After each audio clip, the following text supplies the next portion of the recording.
Dear students, today we will read the poem Wind, which is written by Subramania Bharati.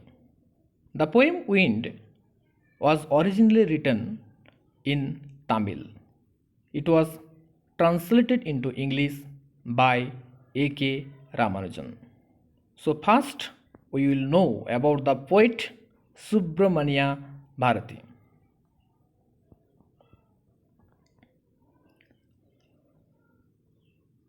Subramania Bharati, his full name was Chinnasamy Subramania Bharati. He was also known as Bharatiyar. He was born on 11th December 1882. He was a Tamil writer, poet, journalist, Indian independence activist, a social reformer, and a polyglot. Who is polyglot? A person who is versed in or speaking in many languages is called a polyglot. He was popularly known as Mahakavi Bharati. He was a pioneer of modern Tamil poetry and is considered one of the greatest Tamil literary figures of all time. His numerous works included fiery songs kindling patriotism during the Indian independence movement. Now we will know about the translator A.K. Ramanujan. His full name was Attipate Krishnasamy Ramanujan. He was born on 16th March 1929. He was popularly known as A.K. Ramanujan. He was an Indian poet and scholar of Indian literature who wrote in both English and Kannada. Ramanujan was a poet, scholar, professor, a philologist, folklorist, translator, and playwright. His academic research ranged across five languages: English, Kannada, Tamil, Telugu, and Sanskrit. He published works on both classical and modern variants of this literature and argued strongly for giving local non standard dialects their due. Though he wrote widely and in a number of genres, Ramanujan's poems are remembered as enigmatic works of startling originality, sophistication, and moving artistry. He was awarded the Sahitya Academy Award posthumously in 1999 for his collection of poems, The Collected Poems.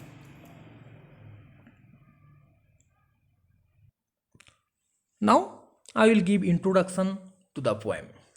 We all know that wind is a natural phenomenon. In this poem, the poet talks to the wind. The power of wind has been described, and the poet says that wind is destructive. He has linked the destructive power of wind to the adversities of life and says that the weak people break down, but stronger people emerge out of adversities stronger. The poem gives an important message that we should be mentally tough and physically strong in order to survive the hardships of life. A weak person breaks down like a weak building and crumbles. We must make these destructive forces our friends with our strength and determination. In the poem, the poet has presented wind as a symbol. It refers to the challenges in life. Now I will explain the poem line by line. Wind, come softly. Don't break the shutters of the windows. Don't scatter the papers. Don't throw down the books on the shelf. Here, the poet asks wind to come softly. The poet don't break the shutters of the windows. Here, the poet forbids wind to break the shutters of the windows. Don't scatter the papers. The poet requests the wind not to scatter the papers. Don't throw down the books on the shelf. The poet requests the wind not to throw down the books on the shelf. There, look what you did. Here, the poet is asking wind to look what he has done. You threw them all down. The wind has thrown down all. So you can see here the wind has been personified. You tore the pages of the books. The wind has torn the pages of the books. You brought rain again. You are very clever at poking fun at weaklings. Here the poet is saying that the wind is making fun of the weak persons. Frail, crumbling houses, crumbling doors, crumbling rafters, crumbling wood, crumbling bodies, crumbling lives, crumbling hearts. Here the word crumbling is repeated so many times to lay stress that everything crumbles in the face of a strong wind. Houses which are weak fall, doors which are weak fall, the beams on which the roof of the buildings are supported, they also fall. All the wooden structures fall, all bodies of people fall, animals, lives, hearts. So the poet is saying that everything crumbles. The wind god winnows and crushes them all. Here the poet is addressing to wind as wind god. And he is saying that the powerful god of wind winnows. That means he shifts all the people. And those people who are weak fall down and get crushed. So here a comparison is made between wheat and people. Just like we know.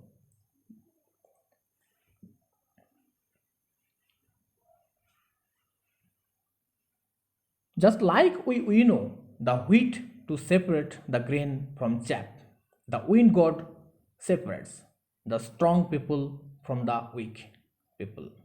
When there is a strong wind, all the things that are weak fall and get crushed.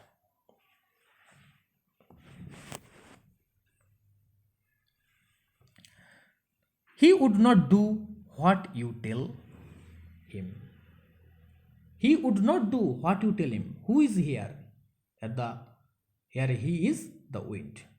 Here the poet is saying that the wind will not listen to your words. So come, let's build strong homes. So here the poet is asking to build strong homes. Let's join the doors firmly. Practice to firm the body, make the heart steadfast.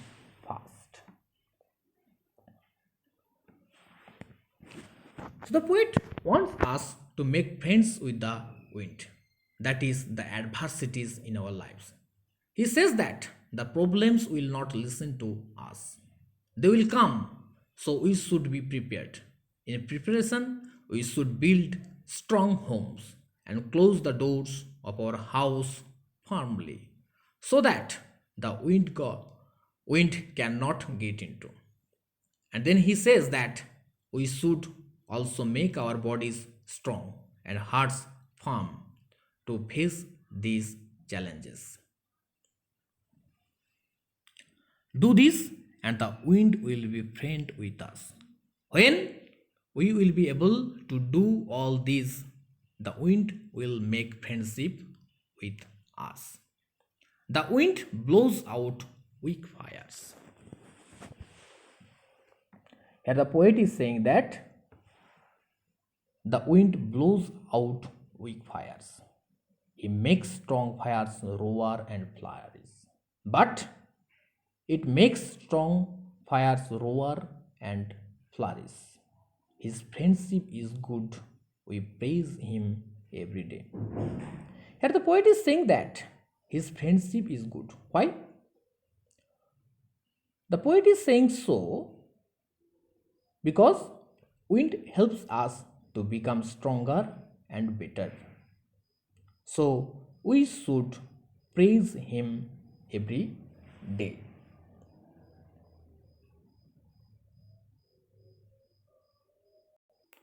Now we will discuss about the literary devices in the poem.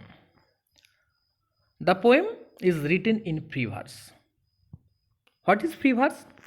Free verse is a literary device that can be defined as poetry that is free from limitations of regular meter or rhythm and does not rhyme with fixed forms. Such poems are without rhythm and rhyme schemes, do not follow regular rhyme scheme rules, yet still provide artistic expression. There are many literary devices in the poem.